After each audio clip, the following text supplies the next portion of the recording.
주식 사냥입니다. 자, 오늘 7월 27일 이제 9월의 마지막 주말을 맞이하고 있습니다. 주말을 맞이하는 가운데 증시가 많이 하락을 하다 보니까 여러분들 마음이 굉장히 속상하실 것 같습니다. 하지만 제가 말씀드렸던 대로 조정이 나올 거라고 봤고 이 조정은 결코 나쁜 조정이다 라고 할 수는 없다. 저는 그렇게 봅니다. 특히 이 코스닥 쪽에는 이제 바이오 관련주가 많이 빠졌죠. 하지만 이 바이오 종목군들은 여전히 이 모멘텀이 살아있고 앞으로 이 바이오 종목군들은 또 글로벌 빅파마들과의 계약이 계속 이어질 수 있기 때문에 또 금리 인하 모멘텀도 남아있기 때문에 여전히 긍정적인 상황으로 우리가 봐야 됩니다. 반도체는 뭐 말할 것도 없겠고요. 그렇기 때문에 지금의 조정에 대해서 여러분 너무 심려치 마셨으면 좋겠습니다. 그 다음에 제가 일전에 말씀드렸다시피 지금 이제 추석을 이제 일주일 정도 앞두고 있어요. 뭐 다음 주는 이제 개천절 연휴부터 시작이 되는 거지만 사실상 다음 주부터 추석 연휴가 이제 들어가는 거잖아요. 금요일부터. 그러면 서서히 이제 뭐냐면 시세 차익 물량이 나올 수밖에 없습니다. 당연히 이제 우리가 주식을 판다고 했을 때 당장 현금화가 되는 게 아니고 이제 이틀이 그러니까 판 다음으로 날부터 이틀 뒤에 우리가 나오는 거기 때문에 결론적으로는 이제 말 3일 정도의 말미가 이제 필요한 거예요. 그러다 보면 결국에는 미리부터 이 물량을 실현시키려는 욕구들이 생기겠죠. 그렇기 때문에 다음 주 어쨌든 화요일 그러니까 9월 말까지는 어쨌든 이런 그 시세 차익 물량들이 조금 더 쏟아질 수 있다라는 부분들을 우리가 염두에 둘 필요가 있습니다. 그래서 지금은 조정 장세, 하지만 우리 이 조정 장세를 즐겨야 된다라고 말씀을 드렸기 때문에 물려 있더라도 너무 기분 나쁘게 또 슬퍼하게 낙담하실 필요는 없다라는 입장입니다. 그렇기 때문에 일단은 주말 즐겁게 또 행복하게 또 보내셨으면은 좋겠습니다. 자, 일단 시장을 좀 봤을 때는요. 코스피 같은 경우는 이제 음봉이 세게 나왔어요. 오늘 2.5% 넘게 이제 하락을 하는 모습이었고, 코스닥 같은 경우는 좀 추가적인 하락이 더 이어졌다 이렇게 볼 수 있겠죠. 21선까지 내려왔기 때문에. 근데 이제 코스닥의 경우는 21선을 맞고 지금 이제 아랫꼬리가 달려 있는 그런 모습이다라고 볼 수 있을 것 같고, 코스피 같은 경우에는 이제 21선은 아직 닿지 않은 모습입니다. 그래서 코스피 같은 경우는 다음 주에 이제 21선까지는 한 번 더 트라이 할 수 있는 21선 깨더라도 이 파란색 지금 영역 해진 거 있죠. 여기는 지지가 되기 때문에 3,200, 3,300 이 포인트 안에서는 지지점을 형성할 가능성이 높다. 저는 이제 그렇게 생각을 합니다.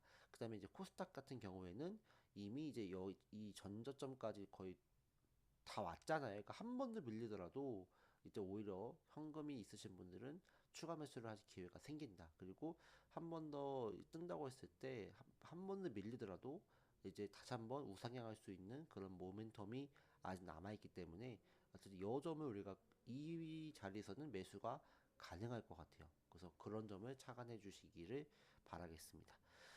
일단은 뭐 종목별을 봤을 때는 뭐 코스피 같은 경우는 이제 삼성전자가 오늘 좀 많이 빠지는 모양새였어요. 삼성전자와 SK하이닉스.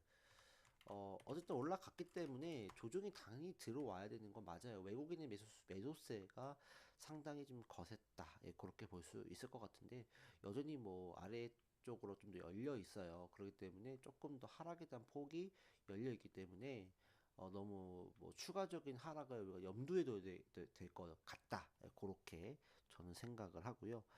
그 다음에 이제 코스피에서 수급이 많이 들었던 게 또 이제 하나, 오션, 뭐 조선 관련주 마찬가지로 조금 더 조정의 국면이 조금 더 이어질 수 있겠다. 이제 하나오션이라든지 HD, 한국, 조선해양 같은 조선 관련주들은 어쨌든 조금 더 60일 가까이 또 하락을 할 수, 60일선 초록색 선이죠. 이 부분까지는 좀 더 하락을 할 수 있는 부분들이다. 그렇게 보여지고 원전, 두산 에너빌리티 같은 종목도 지금 어쨌든 이제 올라갈 것처럼 보다가 이렇게 하락을 해버렸잖아요. 그러니까 지금 이런 모습들이 많이 나타나기 때문에 요 종목 같은 경우는 한 번 더 밀리면 좀 많이 밀릴 수는 있을 것 같아요. 5만 원대까지 한 밀릴 수도 있을 것 같다. 하지만 뭐 밀리더라도 원전 관련주는 뭐 그렇게까지 우리가 우려할 만한 것들은 없기 때문에 일단은 뭐 조정 시 매수 관점으로 보긴 하되 원전 관련주는 조금 더 이제 하락에 대한 어떤 이 지지점이죠. 이 지지점을 좀 다지는 걸 좀 확인하고 나서 들어가는 게 좀 맞을 것 같다. 그런 생각이 듭니다. 그 다음에 좀 볼만했던 것들 최근에 많이 올라왔던 셀트리온, 뭐 한미약품, 바이오 관련주, 코스피의 바이오 관련주 종목군들은 홀딩이도 괜찮아요. 충분히 괜찮고요. 뭐 조정 나오더라도 여러 저 정도 이 가격에서는 충분히 살 만한 메리트 가치가 있다. 그다음에 한미약품도 최근에 이제 급등했잖아요. 많이 제가 추천을 드리고 나서 많이 올라갔는데 여전히 이제 조정 시 매수가 가능합니다. 그래서 요 35만 원대 부근에서는 이제 매수를 해도 저는 괜찮지 않을까 그런 생각이 들고요. 코스닥 같은 경우는 뭐 바이오죠. 아이테오젠 많이 떨어졌어요. 근데 아이테오젠 같은 경우는 일단 그 FDA 키트로다 SC 승인이 됐기 때문에 그 부분들은 일단 재료가 소멸이 된 거고 이제 앞으로 나올 재료들을 이제 기대해 봐야 되는 거기 때문에 저는 그 재료들이 여전히 남아 있다. 그렇기 때문에 오히려 하단에서의 매수세가 저는 오히려 형성돼야 된다라고 생각합니다. 그래서 제가 예, 봤을 때는 40만 원 초반대에서는 우리가 매수하는 자리다라고 저는 생각을 하거든요. 40만 원 초반대에서 매수해보고 끌고 가면 이제 새로운 어떤 이슈들 뭐 ADC, SC라든지 여기 있는데 아스트라제네카라든지 이제 에노투, 다이치상교의 이제 ADC, SC 제형에 대한 모멘텀이라든지 또 코스피 이전 상장에 대한 모멘텀이라든지 이런 것들이 끌고 나오면서 다시 한번 주가가 업사이드 요 갈 수 있어요. 그런 부분들. 또 ABL 바이오도 마찬가지죠. 하락을 많이 해서 이제 21선과 61선, 그러니까 5일선은 지금 어쨌든 이렇게 쌍봉을 그리고 하락을 했기 때문에 결론적으로는 61선 것까지는 조금 하락의 이 폭이 열려 있어요. 하지만 저는 어쨌든 추가적인 랠리가 나올 수 있기 때문에 너무 여기서 이제 겁먹을 필요는 없다라는 생각을 아직까지도 가지고 있습니다. 그다음에 리가캠 바이오도 마찬가지고요. 이것도 충분히 모멘텀이 나올 수 있는 자리다. 이가켄 바이오는 하방 경직성을 좀 더 확인해 볼 필요는 있을 것 같아요. 이 자리까지 좀 밀릴 수는 있겠죠. 이 자리까지. 그래서 약 10, 한 3만 7천 원 정도까지. 여기 밑으로 이제 내려가게 되면은 조금 리스크 관리가 필요하긴 하지만 추가적으로 나올 수 있는 그런 재료들이 있기 때문에 들고 가도 저는 괜찮다라고 생각하고 에이프리바이오나 지아 이노베이션이나 즉 코스닥 바이오 관련주들이 많이 이제 하락을 했던 부분들이지만 여전히 저는 저점 매수세가 있다라고 생각합니다. 젠백스 같은 거는 굉장히 잘 버텨주고 있고요. 그다음에 뭐 파킨슨병 치료제 S 바이오메딕스 요것도 괜찮고 큐리역스 바이오도 잘 버텨주는 그런 모습을 보여주고 있네요. 그래서 일단은 코스닥 바이오 관련주들은 여전히 저점 매수세가 있다라고 저는 생각하기 때문에 여러분들 거기서 너무 흔들릴 필요는 없다. 그다음에 코스닥의 반도체 소부장도 잘 봐야 돼요. 테크닉 이런 것들도 여전히 시장이 안 좋음에도 불구하고 버텨주는 모습들. 근데 이런 종목군들이 오히려 이제 다음 주에 빠질 수가 있어요. 그렇기 때문에 이 종목군들은 반도체 소부장 같은 경우는 잘 버텨주긴 했지만 다음 주에는 하락에 이제 전환을 할 수가 있어요. 조정이 좀 들어갈 수 있기 때문에 이런 종목군들은 조심할 그런 필요는 있다라고 생각합니다. 이스페타시스, 뭐 한미반도체 최근에 많이 올랐던 종목군들 있죠. 그런 종목군 조심할 필요가 있고 뭐 리노공업 이런 것들은 오히려 조금 더 매수세가 나올 수 있어요. YC 그 다음에 뭐 제주반도체 이런 것들은 오히려 반발 매수세가 더 강하게 들어올 수 있는 종목군들이다. 예, 그렇게 또 생각이 듭니다. 이오테크닉스 이런 것들도 마찬가지고요. 그 다음에 코스닥의 로봇 관련주 뭐 레인보우 오늘 많이 올랐죠. 빠지긴 했지만 막판에 레인보우나 또뭐 클러봇 이것도 저점 매수세가 있다 라고 전 생각하거든요.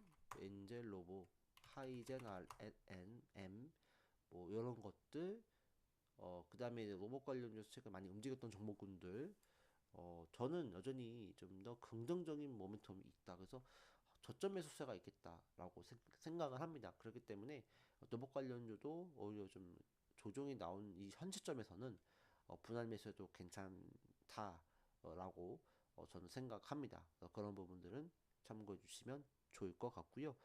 대신에 이제 코스닥의 이제 2차 전지는 조금 더 지켜봐야 될 것 같아요. 아직까지 좀 애매해요.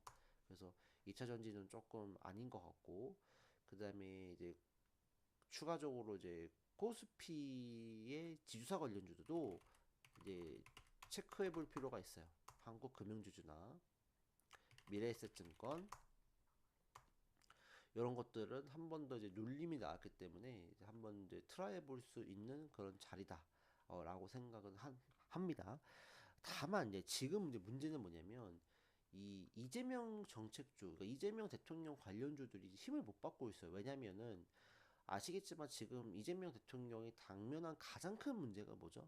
미국 관세에 대한 문제거든요. 근데 결국 미국 관세 문제가 해결이 안 되고 있는 상황이에요. 그러다 보면 이 결국 이제 환율에 대한 이 상승, 그렇죠? 미 환율이 지금 1,400원까지 올라간 상황인데 이런 부분들이 있기 때문에 미국 뭐 우리나라 수출 기업에 대한 문제도 또 우리나라 전반적인 뭐 기업들에 대한 타격도 뭐 이어질 수 있겠다. 하지만 일단 이러면서 문제가 생기는 건 뭐냐면 이재명 대통령에 관련된 정책들이 힘을 못 받을 수가 있어요. 왜냐면 지금 이재명 대통령이 이렇게 지금 뭐 미국과의 협상에서 긍정적인 결과를 도출할 줄 알았는데 신뢰를 좀 잃고 있는 상황이잖아요. 그러니까 그러다 보면 이제 이재명 정책주들에 대한 이 신뢰도가 또 떨어질 수 있어요. 그러다 보면 이제 지주사 상법 개정안 관련주들이 또 탄력을 받지 못할 수가 있습니다. 또 그와 결을 맞춰서 스테이블 코인도 조금 이제 이것도 좀 처질 수가 있어요. 다날이라든지 뭐 LG CNS라든지 이런 것들도 처질 수가 있기 때문에 이런 종목군들도 조금은 리스크 관리가 좀 이제 필요한 상황이다라고 생각을 들고 AI는 뭐 네이버가 또 급등을 또 했어요. 그러니까 네이버나 뭐 카카오 이런 것들. 근데 카카오는 최근에 뭐 업데이트가 완전히 지금 뭐 인스타 따라하기 이런 모멘 업데이트인데 실 사용자들에 대한 불만이 굉장히 많이 쏟아지고 있어요. 저도 아직 업데이트는 안 했거든요. 근데 이제 오히려 이제 개인정보 노출도 이어질 수 있는 그런 상황이다 보니까 카카오는 조금 아 된소리를 받고 있는데 어쨌든 AI 쪽에 이제 네이버 이런 것들은 이제 뭐 소버린 AI를 넘어서 진짜 AI가 이제 필요로 하기 때문에 이런 기업들은 조금 더 그래도 탄력적으로 좀 들고 가도 괜찮지 않을까 그런 생각도 듭니다. 그다음에 이제 AI 관련주 중에서 코스닥에 뭐 이제 도전비전 같은 종목군들도 우리가 체크해 볼 필요가 있겠고 한글과 컴퓨터 이런 기업들은 조금 더 끌고 가는 전략이 맞다. 저는 이제 더존비전을 말씀을 드렸죠. 근데 또 네이버는 그래도 우리가 조금 더 가져가는 전략이 맞지 않냐 그런 생각을 합니다. 그래서 일단은 이제 지금 이제 우리가 이제 9월 말 다가오고 있고 또 우리가 이제 10월 달은 추석 연휴로 거의 열흘 가까이를 거의 이제 쉬잖아요. 그렇기 때문에 지금은 무리한 매매보다도 지금 차라리 물려 계시다고 하시면 그냥 놔두십시오. 문제가 종목에 문제가 없다면 놔두시는 게 나아요. 그 다음에 오히려 이제 9월 말 이후에 이제 흐름을 보고서 이제 우리는 4분기를 준비하는 그런 장세를 준비해야 되거든요. 그래서 3분기가 이제 끝나가는 거잖아요. 그러니까 3분기는 마감이 되는 거예요. 그러니까 4분기에 우리가 더 큰 시세가 나올 수 있기 때문에 3분기 때 좋은 종목군들을 이제 조정 시 매수해서 4분기 때 이 수익을 극대화하는 전략으로 가져가는 게 맞아요. 그렇기 때문에 지금은 3분기 지금 다음 주 초까지는 시장이 처지더라도 내 종목이 좀 처지더라도 그냥 너무 우울해하지 마시고 일단은 이제 3분기 끝나고 이제 새로운 이제 도약을 위해서 준비하신다.